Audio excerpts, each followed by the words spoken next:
Welcome, everyone. Happy Thursday. Hope everyone is doing well. I know we're all counting down the hours until the holiday break. All right. Well, I'm Jenny Ponzuric. I am the founder of the Prepared School Psychologist community, and I wanted to chat with everyone today about the word dysgraphia. A couple weeks ago, I went live and we talked about the word dyscalculia and gave a couple of tips if you have parents or teachers who are utilizing that term. So I thought today we would talk about dysgraphia. So 2 quick tips, and then we can get on our way. Now, when we think of the word dysgraphia, similar to when we have families or teachers who use the word dyslexia, I think one of the important first things to be thinking about is what is their definition. But specifically with the term dysgraphia, I think it's really important to be able to ask that question, because even when you look at information online about this term, it kind of tends to go into 2 different definitions. Some people are using the term dysgraphia to talk about the motor component, the students actually having a difficulty with the motoric component of the writing process. While other times the term dysgraphia is being used to talk about a student's difficulties just getting their thoughts down on paper. And sometimes, of course, we have people who are making that reference and they mean both of those definitions. So when you have that parent letter that talks about dysgraphia, or you have that teacher who's bringing up that term, the first thing that's going to be most important to ask is, what do you mean by this term? Because those can go in 2 very different directions. Right? Am I going to be focusing on looking at motor skills, or am I going to be focusing looking at some of the other things that are important in being able to get our thoughts out on a piece of paper, right? Are we talking about attention issues, memory issues, executive functioning issues, right? So we want to make sure that we are doing a thorough evaluation, but based on the actual reason for referral, right? What is the specific reason why we're using this term dysgraphia? Now, that's my first tip, is make sure we understand whoever's the person who's using the term, that we understand what that definition for that person is, to make sure that we, of course, are doing the most thorough evaluation to answer the referral question. The second tip I have for you is in regards to many times when we are doing an evaluation, whether we're looking at the motor component or we're looking at the thoughts onto paper, sometimes we are collaborating with other assessment professionals.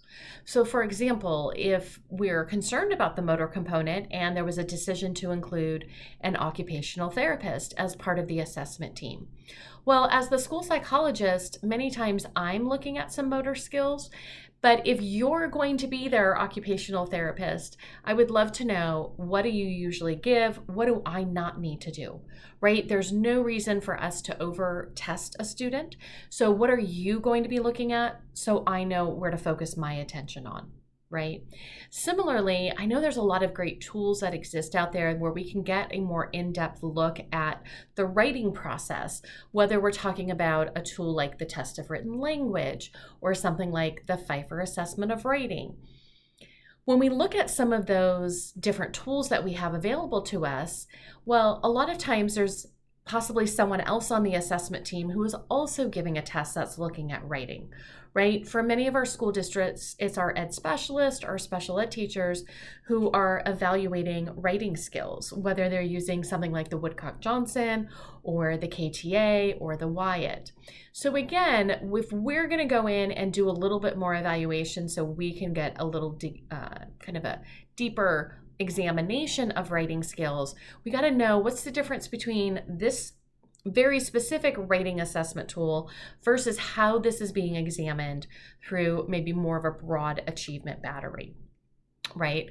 So I remember I was consulting with someone about the Pfeiffer assessment of math, and they were questioning whether or not they should administer it.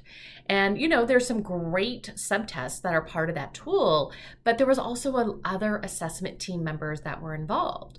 So I said, well, go talk to the occupational therapist who happened to be involved in this case and go figure out what they're planning on administering, because maybe you don't need to do the motor section of the Pfeiffer assessment of math, right? it might be over testing.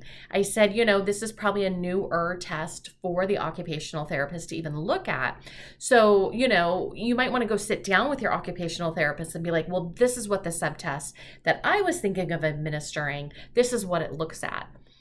If it's something slightly different, digging a little bit deeper, that's great. Maybe we do both want to give, separate things. But in that case, what that psychologist came back and said was, the OT said it was almost exactly the same as what they were going to give. All right, well, we don't need to do that part then, right? So then we were looking at the other components on that tool. And again, who else was involved in this evaluation? How were they going to look at the process of writing? Was there anything similar or different than what we were thinking of giving? And that way we can be a little bit more selective in our process and choosing the different tools that we want to be using. So those are my 2 quick tips for you today about looking at this term dysgraphia. Sorry, I have an alarm going off in my office in case you hear that. I think there was a power outage that went on in my office and now there is some beeping going on.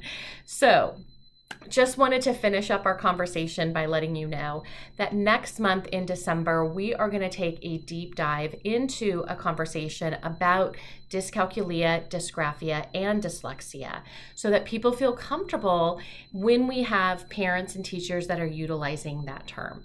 If you've not yet taken a look, we have a whole series of training. We did our first one this Monday, and we're going to be finishing up in March, and we have a variety of different topics that we're going to be focusing on. If you haven't checked out all that information, go ahead and go over to my website, jennyponzuric.com, and look for the information about our live trainings. And as always, if you have any questions, just go ahead and there's a place right there on the website to ask your questions, and either myself or someone on my team will go ahead and respond to that. Sorry about the loud beeping. I'm going to go turn that off now. I hope everyone has a great rest of your day, and I will see you all next.